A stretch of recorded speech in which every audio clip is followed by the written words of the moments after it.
Emily Carter had always been the kind of girl people overlooked, not because she wasn't smart or capable, but because she didn't try to stand out. She worked a regular 9 to 5 at a small, struggling office in Dallas where the air conditioning barely worked and the coffee tasted like it gave up on life years ago, and every morning felt like a repeat of the last. Same desk, same files, same tired coworkers complaining about bills and bosses, and she just kept her head down, doing what she had to do because rent wasn't going to pay itself and life sure wasn't getting any cheaper. She lived in a small rent-a-house on the edge of the city. Nothing fancy, just a simple place that felt safe enough to call home. And everything about her life was normal until one random afternoon her phone rang, and a calm professional voice on the other end said they were calling from Nexawave Communications, one of the biggest cellular companies in the country, asking for permission to install a signal tower at her residence, and she literally paused thinking they had the wrong number because there was no way a billion-dollar company was interested in her small rented house. But they confirmed her address, explained it was a strategic location for signal optimization, and although confused, she agreed to connect them with the landlord, thinking it was just some routine corporate setup. Not realizing this one yes was about to flip her entire life upside down, because within a few days her quiet street turned into a full-on operation zone with engineers, trucks, branded vehicles, and technicians showing up like something big was going down. Neighbors started peeking through curtains, kids were pointing, and back at her office things got even crazier because people started noticing, whispering, joking at first, but then not really joking anymore, saying stuff like, "Yo, why would Nexawave pick her place out of all spots?" And, "Nah, that ain't random, there's gotta be something going on." And her coworker Jasmine straight up told her, "Girl, don't play dumb. That CEO probably got his eye on you." And Emily laughed it off because to her it sounded ridiculous, like something out of a cheap drama. But the way people started treating her wasn't a joke anymore.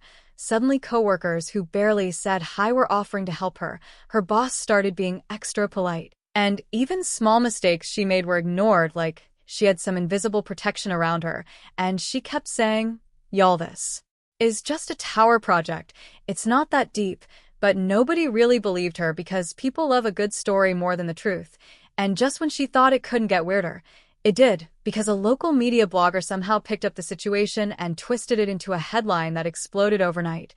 "Ordinary office girl wins heart of tech billionaire." And just like that, her normal life was gone, replaced with cameras outside her house, reporters calling her nonstop, strangers messaging her online, asking how she met him, what their relationship was, if wedding bells were coming, and she was standing there overwhelmed trying to explain, "This is not real. I don't even know the guy."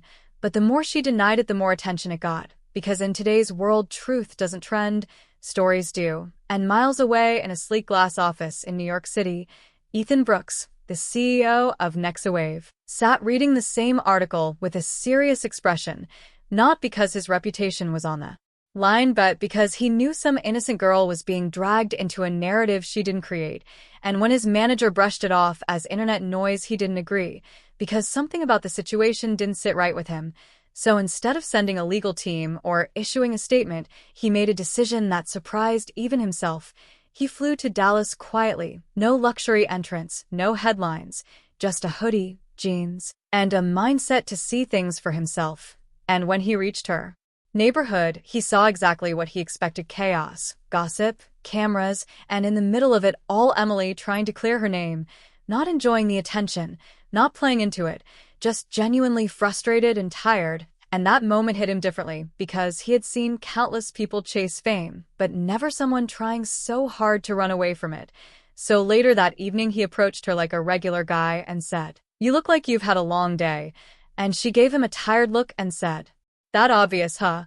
And they sat on her porch talking like strangers who somehow felt comfortable instantly. He introduced himself simply as Ethan, leaving out everything else, and she opened up about how her life turned into a mess overnight because of something she didn't even understand.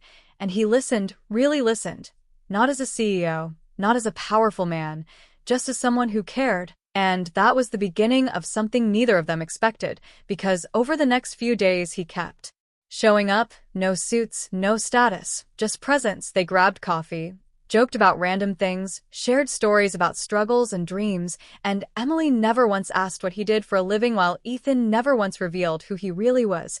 and for the first time in a long time, he felt normal, not respected for his money or feared for his power, just liked for who he was, and that feeling slowly turned into something deeper, something real, until one night everything shifted when Ethan told her he might have to leave the country because his mother was sick and he needed money, even considering selling his land, and without hesitation Emily said no, telling him not to sell something permanent for a temporary problem, and before he could argue, she went inside and came back with the keys to her old car, offering it like it was nothing, saying, "Sell this instead, it'll help."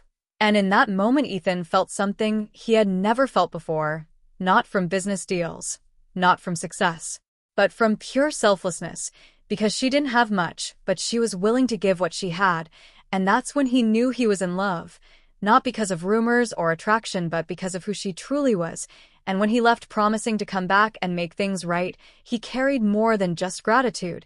He carried a promise to himself that one day he would return not as a stranger, but as someone worthy of her. While back in Dallas, Emily slowly moved forward, the media noise fading over time, but her life taking a new direction as she got involved in helping rescue kidnapped girls, working with local groups, risking her safety, proving she wasn't just a girl in a headline but someone with strength and purpose. And months later, when Ethan finally returned stronger, more certain, and ready to reveal everything, he had no idea that the girl he left behind had grown into someone even more extraordinary. And the love story that started with a misunderstanding was about to face its biggest turning point yet.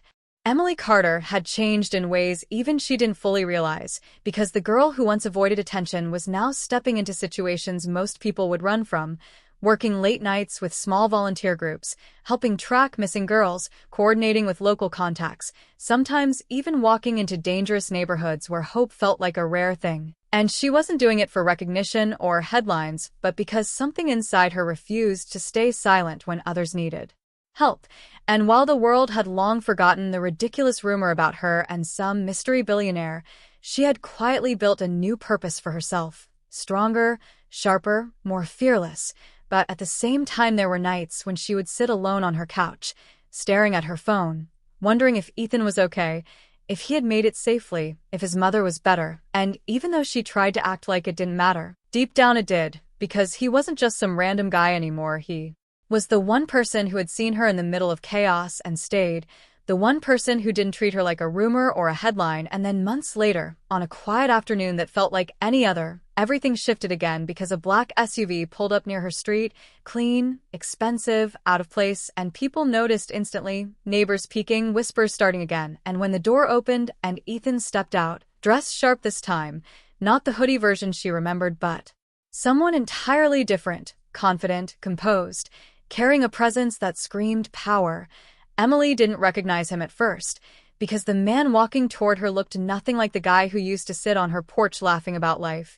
And when he stopped in front of her and said softly, "Hey, Emily," something about his voice hit familiar, and she froze for a second before her eyes widened slightly, trying to connect the dots.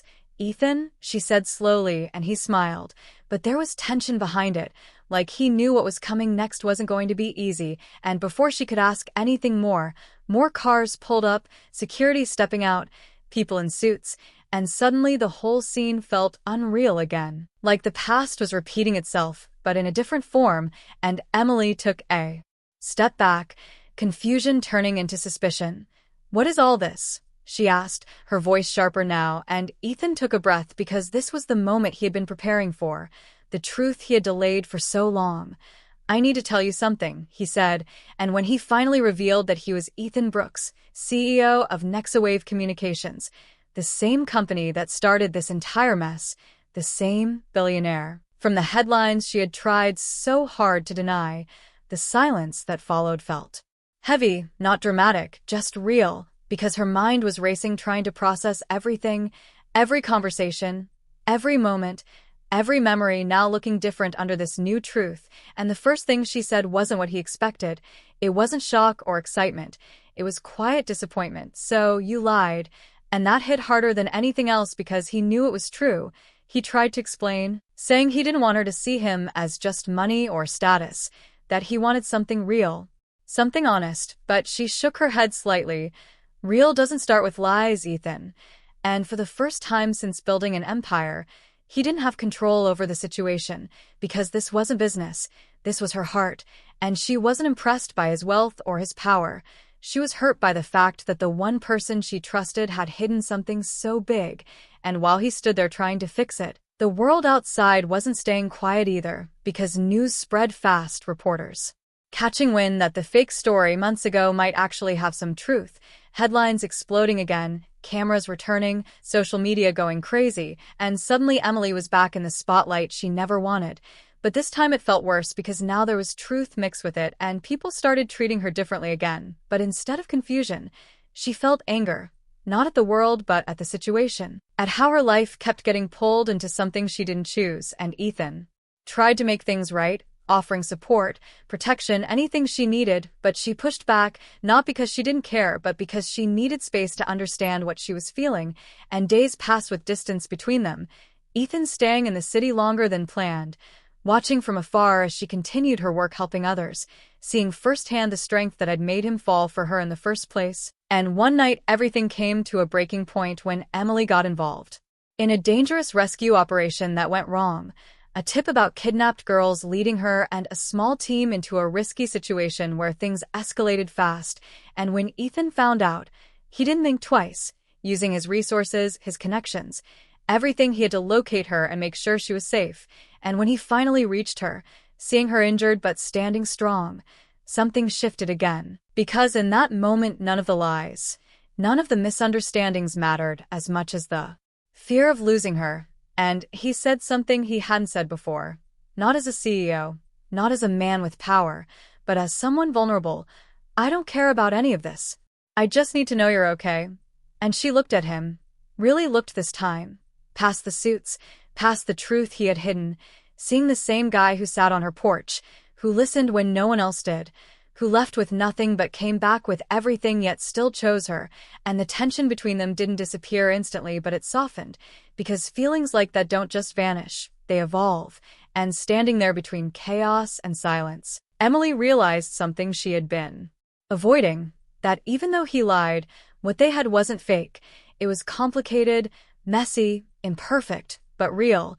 And as the city buzzed with rumors again, and the world tried to define their story, they stood at a point where they had to decide for themselves what this actually meant, because love isn't about perfect beginnings, it's about what survives after the truth comes out, and their story was far from over. Fire. Emily stood there longer than she expected after that night, replaying everything in her head like a movie she couldn't pause, because loving someone who lied to you hits different when you also know they did it for reasons that don't feel completely wrong. And even though Ethan had used his power to help save her and the girls, proving that his world could actually do good, the truth still sat heavy between them like something unfinished, something unresolved, and for days she kept her distance, not answering his calls right away, not letting him step back into her life so easily, because she needed to figure out if what they had could survive reality, not just feelings. And Ethan, for the first time in his life, didn't try to control the situation, didn't throw money at the problem, didn't send people to fix it, he just waited, showing up when it mattered, staying silent when she needed space, because he finally understood that loving her meant respecting her strength, not overpowering it. But while they were both trying to find their way back to each other, the world around them wasn't done creating problems, because attention like that always brings shadows with it. And one of those shadows came in the form of a man named Victor Hale, a rival businessman who had been trying to take down Nexaway for years, someone who thrived on manipulation and media chaos. And when he saw Emily's story trending again, he saw an opportunity, not just to attack Ethan's company, but to destroy something personal, something real.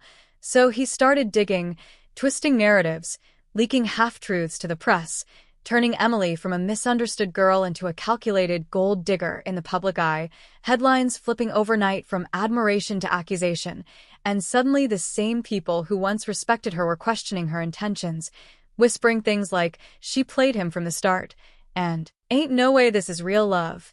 And Emily felt it everywhere, in the looks people gave her, in the comments online, in the silence of those who once supported her, and it hurt, not because strangers doubted her, but because her truth was being rewritten again without her consent.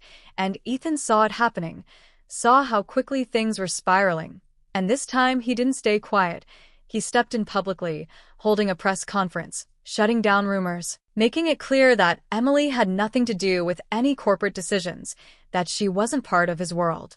In the way people were assuming, but even that backfired in a way he didn't expect, because to Emily it sounded like he was distancing himself, like he was protecting his company first and her second, and that misunderstanding hit harder than anything before, leading to a confrontation between them that felt raw and real, where she looked at him and said, "I didn't ask for your world, Ethan.